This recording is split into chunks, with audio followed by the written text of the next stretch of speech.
बकरे का सदका ही नहीं है इस्लाम में। कोई ये जो कट काट के बकरा सदका करते हैं ना, इसकी कोई हैसियत नहीं है, समझते हो। बार बार ये बात समझा चुका हूं। देखो, इस्लाम में सदका है, बकरा नहीं है। सदके का मतलब क्या होता है? गरीब की हाजत को पूरा करना। तो वो बकरे से ज्यादा होती है, ये पैसों से ज्यादा होती है। 25,000 का बकरा काट के गोश्त खिलाओगे, इससे बेहतर नहीं है 25,000 उस गरीब को दे दो? क्या ख्याल है भाई? लेकिन बकरा काट के दे रहे होते हैं। इसका मतलब लोग ये समझते हैं कि खून बहाने से बलाएं टलती हैं, हालांकि ऐसा नहीं है। कोई बलाएं नहीं टलती। जानवर का कत्ल करना भी नाजायज है शरीयत में, जब तक कोई जरूरत ना हो। वकालत करते हैं मुसलमान धर्म के प्रवक्ता, मांस खाने की वकालत करते हैं। क्योंकि देखो, अगर कुरान शरीफ में या किसी पुराण में, वेदों में और गीता में मांस खाने का कई प्रावधान नहीं है। यदि किसी पुराण में और यदि किसी कुरान में और यदि फिर बाइबल में, इससे आगे जहां परमात्मा ने, उस अल्लाहू अकबर ने, समर्थ भगवान ने 6 दिन में सृष्टि रची, 7वें दिन वो तो तख्त पर बैठ गया जाके विधान बता के कि किसी ने भी मांस नहीं खाना है, ये खाने की वस्तुएं तुम्हें हलाल हैं, बाकी सब हराम है। इससे आगे कोई लेख उल्लेख है, चाहे वो पुराण में है, चाहे कुरान में है, चाहे बाइबल में या तौरात में है, या चाहे अन्य किसी इंजिल में है या जबूर के अंदर है, वो अल्लाह अकबर का आदेश नहीं है, वो किसी अन्य देव का आदेश है। उसका आदेश पालन करके आप उस अल्लाह अकबर के विधान को तोड़कर दोषी बन जाओगे। नबी मोहम्मद नमस्कार है, राम रसूल कहाया, 1,80,000 को सौगंध जिन नहीं कर चलाया, अरस कुरस पर अलह तकत है, खालिक बिन नहीं खाली, और वह पैगंबर पाक पुरुष थे, साहिब के अब्दाली। उसी परमात्मा ने कहा है कि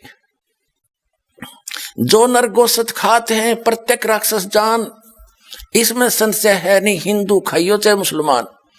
कहते जो मांस खाते हो प्रत्येक राक्षस है, चाहे हिंदू हो चाहे मुसलमान। ये तुमने अपना फार्मूले आप बना रखे, उन महापुरुषों के आदेश नहीं है।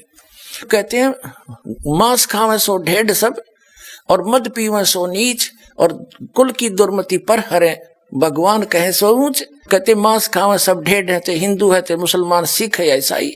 और कहते हैं मद पीवे सो नीच, शराब पीते वो महान नीच आदमी है, और अपने कुल का भी नाश करते हैं। केवल जो उस अल्लाह अकबर का सच्चा नाम जपते हैं वही ऊंचे हैं।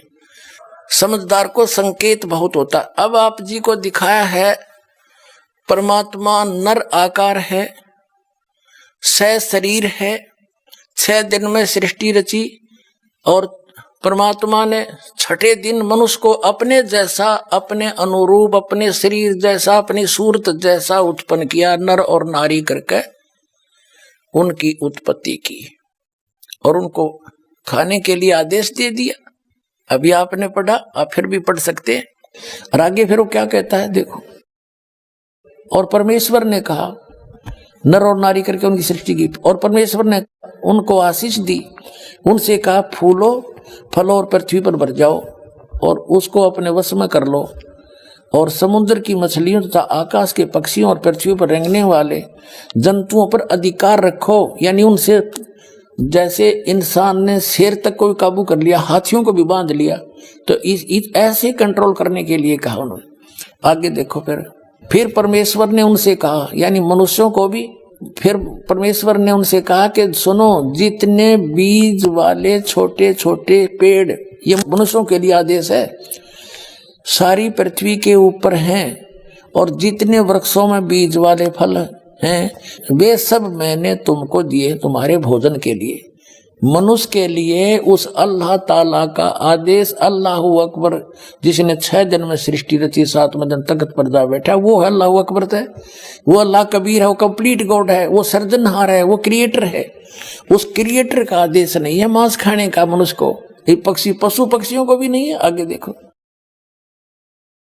तुम्हारे भोजन के लिए, ये तो मनुष्यों के लिए। आगे देखो, यहां आगे हम, और जितने पृथ्वी के पशु और आकाश के पक्षी और पृथ्वी पर रेंगने वाले जंतु हैं, जिनमें जीवन का प्राण है, उन सब के खाने के लिए मैंने सब हरे हरे छोटे पेड़ दिए, और वैसा ही हो गया, यानी घास फूस है। और तब परमेश्वर ने जो कुछ बनाया था वो देखा तो क्या देखा, वह बहुत अच्छा है। तथा सांझ हुई फिर भोर हुआ, इस प्रकार ये 6वां दिन हो गया। अब 7वां दिन, यूं आकाश और पृथ्वी और उनकी सारी सेना का बनाना समाप्त हो गया। और परमेश्वर ने अपना काम जिसे वह करता था 7वें दिन समाप्त किया। और उसने अपने किए हुए सारे काम से 7वें दिन विश्राम किया।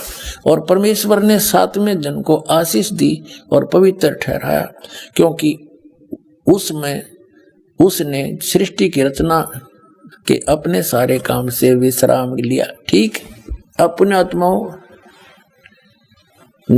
जो क्रिएटर है, जो सबका रचनहार है, जो अल्लाहू अकबर है, जो सुप्रीम गॉड है, उसने 6 दिन में सृष्टि रची, 7वें दिन तख्त पर जा बैठे। कहे दी ना मनो, कोई कमेटी कहती खाओ, कोई ना खाओ, कोई किवें कहती, कोई किवें कहती, संप्रदावां कहदियां नहीं, कहे दी ना मनो। गुरु ग्रंथ साहब को बह जाओ,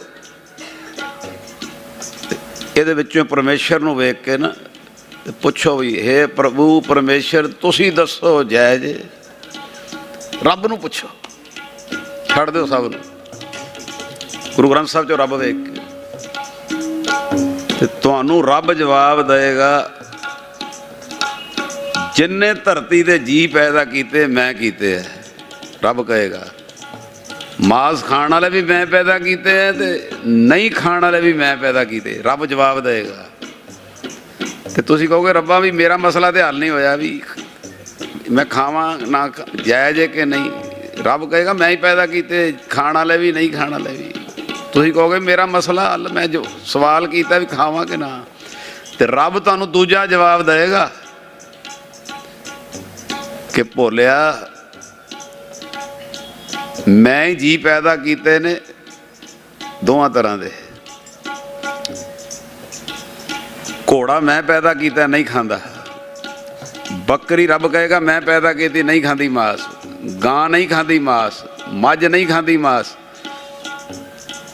ਸ਼ੇਰ ਖਾਂਦਾ, ਬਿੱਲੀ ਖਾਂਦੀ, ਕੁੱਤਾ ਖਾਂਦਾ, ਬਘਿਆੜ ਖਾਂਦਾ। ਰੱਬ ਕਹੇਗਾ ਵੀ ਉਹ ਵੀ ਮੈਂ ਪੈਦਾ ਕੀਤੇ, ਉਹ ਵੀ। ਤੇ ਤੁਹਾਨੂੰ ਰੱਬ ਪਤਾ ਕੀ ਕਹੇਗਾ, ਤੂੰ ਕੀ ਪੁੱਛਦਾ ਜੀ ਮੈਂ ਜਾਇਜ਼ ਹੈ ਕਿ ਨਹੀਂ। ਤੇ ਰੱਬ ਕਹੇਗਾ ਜੀ ਮੈਂ ਪੈਦਾ ਕੀਤੇ, ਖਾਣ ਵਾਲੇ ਵੀ ਨਹੀਂ ਖਾਣ ਵਾਲੇ ਵੀ। ਤੇ ਭੋਲਿਆ ਜਿਹੜੇ ਮਾਸ ਨਹੀਂ ਖਾਣ ਵਾਲੇ ਉਹਨਾਂ ਦੇ ਦੰਦਾਂ ਦੀ ਸ਼ੇਪ ਮੈਂ ਅਲੱਗ ਬਣਾਈ ਹੈ, ਜਿਹੜੇ ਖਾਣ ਵਾਲੇ ਉਹਨਾਂ ਦੇ ਦੰਦਾਂ ਦੀ ਸ਼ੇਪ ਅਲੱਗ ਬਣਾਈ। ਆਖੋ ਸਤਨਾਮ। ਹੁਣ ਕਮੇਟੀਆਂ ਦਾ ਕੰਮ ਮੁੱਕ ਜਾਊਗਾ, ਸਾਰਾ ਥੱਲੇ ਵਾਲਾ ਕੰਮ। ਹੁਣ ਤੁਸੀਂ ਘਰ ਜਾ ਕੇ ਨੋਟ ਕਰਿਓ, ਘੋੜੇ ਦੇ ਦੰਦ ਕਦੀ ਵੇਖੋ ਇੱਕੋ ਜਿਹੀ ਸ਼ੇਪ, ਗਊ ਦੇ ਘੋੜੇ ਦੇ ਇੱਕੋ ਜਿਹੇ ਹੋਣਗੇ, ਮੱਝ ਦੇ, ਬੱਕਰੀ ਦੇ। ਤੇ ਕਦੀ ਬਿੱਲੀ ਦੇ ਦੰਦ ਵੇਖਿਓ ਵਿੱਚੋਂ 2 ਤਿੱਖੇ ਹੋਣਗੇ, ਕੁੱਤੇ ਦੇ ਵਿਚਕਾਰਲੇ 2 ਤਿੱਖੇ ਹੋਣਗੇ, ਸ਼ੇਰ ਦੇ ਵਿਚਕਾਰਲੇ 2 ਤਿੱਖੇ ਹੋਣਗੇ, ਬਘਿਆੜ ਦੇ ਵਿਚਕਾਰਲੇ 2 ਦੰਦ ਤਿੱਖੇ ਹੋਣਗੇ। ਉਹਨਾਂ ਦੀ ਸ਼ੇਪ ਅਲੱਗ ਹੈ ਰੱਬ ਨੇ। ਜਿਹੜੇ ਨਹੀਂ ਖਾਂਦੇ ਉਹਨਾਂ ਦੇ ਸਾਰਿਆਂ ਦੀ ਦੰਦਾਂ ਦੀ ਸ਼ੇਪ ਅਲੱਗ ਹੈ, ਗੋਲ ਦੰਦ ਨੇ, ਘੋੜੇ ਦੇ ਵੀ, ਮੱਝ ਦੇ ਵੀ, ਗਊ ਦੇ ਵੀ, ਬੱਕਰੀ ਦੇ ਵੀ। ਤੇ ਰੱਬ ਤੁਹਾਨੂੰ ਪੋਲਾ ਜਿਹਾ ਕਹੇਗਾ ਵੀ ਤੇਰੇ ਦੰਦ ਮੈਂ ਕਿਹੋ ਜਿਹੇ ਬਣਾਏ, ਤੂੰ ਵੇਖ ਲੈ ਉਹਨਾਂ ਨਾਲ ਰਲਦੇ ਕਿ ਉਹਨਾਂ ਨਾਲ। ਆਖੋ ਸਤਨਾਮ। ਇਹ ਕਦੀ ਨੋਟ ਕਰਿਓ, ਬੰਦੇ ਦੇ ਦੰਦਾਂ ਦੀ ਸ਼ੇਪ, ਔਰਤ ਵੀ, ਜੀਵਾਂ ਦੇ, ਮਨੁੱਖਾਂ ਦੇ ਦੰਦਾਂ ਦੀ ਸ਼ੇਪ, ਘੋੜੇ ਦੀ ਸ਼ੇਪ ਸੇਮ ਹੈ। ਮਨੁੱਖ ਦੇ ਦੰਦਾਂ ਦੀ ਸ਼ੇਪ, ਬੱਕਰੀ ਦੇ, ਮੱਝ ਦੇ, ਗਊ ਦੇ ਦੰਦਾਂ ਦੀ ਸ਼ੇਪ ਸੇਮ ਹੈ। ਸਾਡੇ ਦੰਦ ਉਹਨਾਂ ਨਾਲ ਵਰਗੇ ਬਣਾਏ ਜਿਹੜੇ ਨਹੀਂ ਖਾਂਦੇ। ਜੇ ਸਾਡੇ ਲਈ ਵੀ ਜਾਇਜ਼ ਹੁੰਦਾ ਤੇ ਵਿਚਕਾਰਲੇ 2 ਦੰਦ ਤਿੱਖੇ ਲੰਬੇ ਲਾ ਕੇ ਭੇਜਦਾ। ਆਖੋ ਸਤਨਾਮ।